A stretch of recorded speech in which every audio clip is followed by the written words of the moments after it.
Action. I'm Jason Gray, and I'm sitting down today with Chris Prager from the Campbell County Fire Department, and we're going to talk a little bit about fire department stuff, I guess. It's May. May has Memorial Day, which is the traditional beginning of grilling season. Mm-hmm. Absolutely. It's the time of warmer weather, right? Yeah. We're all, especially after a cold winter, we're ready to get outside. And just like we talked about last month, we're really ready for that warm weather to come through. And is kind of a tease back in April, where warm weather, then snow, then warm weather, then snow. And now we're on to this warm weather and grilling, and people are out enjoying the time. And now is really the time, especially when you're spending time with your family outdoors and you're going to start using equipment that maybe you haven't been using much or maybe was neglected over the summer, to really start to take care of it. Clean it out. You know, your grills, your smokers, your different devices, things like that you're going to use outside just to kind of cook and enjoy. Really make sure that you're paying attention. The biggest thing would be read the manufacturer specifications. Sure. Clean it when it's appropriate. When it's cold outside, even if you like to smoke meat or things like that in the wintertime, you don't necessarily want to spend time outside cleaning it. And you're not going to drag that into your house and clean it either. No. So now is the time really to pay attention. Have I cleaned it well? Am I going to avoid the potential grease buildup, grease fires? Am I rushing to get this out of the way because it's nice weather? And so really pay attention to where you're locating these things. Every manufacturer has specific specifications that state how you should be using that device. So with like grills, you might run into, it says 3 feet from a combustible surface. Combustible meaning like your wood railings and things of that nature. And like also like you don't want to be grilling underneath an awning, right? Because that's right. Heat and smoke and grease are going to build up potentially. Mm-hmm. So really read through what the manufacturer says can and cannot be done and follow those. The big thing then would be, obviously kids are going to be out playing, running around, and really like paying attention to burns, slips, trips, falls. Sure. So it's not just like the grilling season, but it comes with everything. When your family's out running through a yard and you've got dogs, and dogs can dig holes, kids can be running, sprain an ankle. Really like hey, pay attention, make sure that you're really being preventative on these things. At the end of the day, nobody wants to spend the entire night in a hospital waiting to be seen because of something. I've been there. I'm sure most people have been there. I've broken ankles and such where you're sitting around now, it's summertime, the kid's frustrated, he's sore, he wants to get back outside. Now he knows it's going to be a longer day.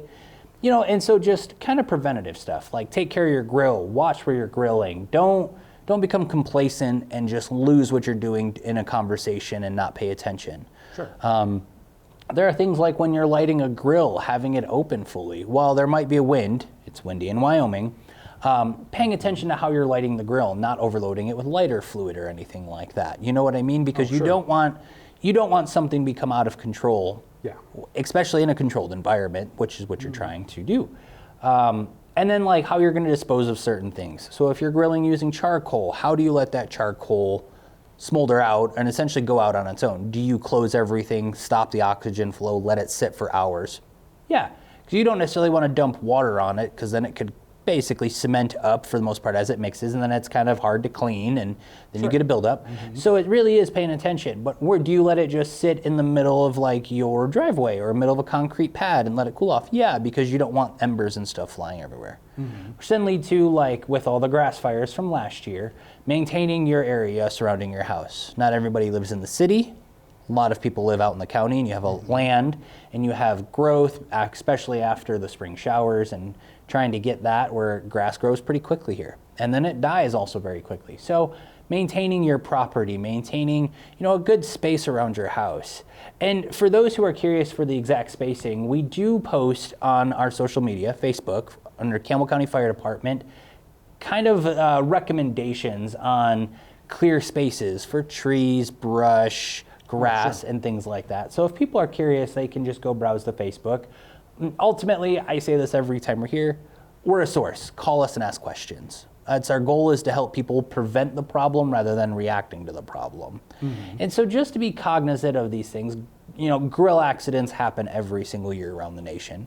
And May is kind of that time where they start to happen more often than not, unfortunately, because it could be a kid wanting to help their parent grill, so they touch something they're not used to touching and they burn themselves. It could be that you've got a propane grill that for some reason it doesn't light as well as you want. And the propane may not turn off all the way. So when you go to light it, you have a buildup of propane and then you get the whoosh of fire. Yep. And there are so many videos out there online, which is what we want to avoid. So like opening your grill all the way when you've got propane and letting it wait a minute and then turning it on. So that way there's no buildup and there's no gas that can really give you that quick explosion, essentially. And so it's just a lot of little things like that that we want people to really pay attention to. And we're going to release more information on social media as the time goes. We're going to start kind of really pushing this out because we want people to be safe. We don't want people to become injured over something that could have been talked about very quickly. And as a talking head, essentially, at these, it's a lot of information. But I think just some Googling, looking at like nfpa.org, they've got wonderful resources to talk about safety and talk about family safety, home safety, grilling safety, cooking safety. There are a lot of options out there. And I'm just hoping that, you know, if the public has any questions, they can reach out. We can guide them to where to find this information and these resources, and maybe start to spread that awareness so we have less injuries every single year. All right. That's about it for right now. Okay. Nothing else for May? Not for us. All right. We'll see what the season brings. Yeah. All right. Well, thank you very much for coming today. Thank you so much for having me.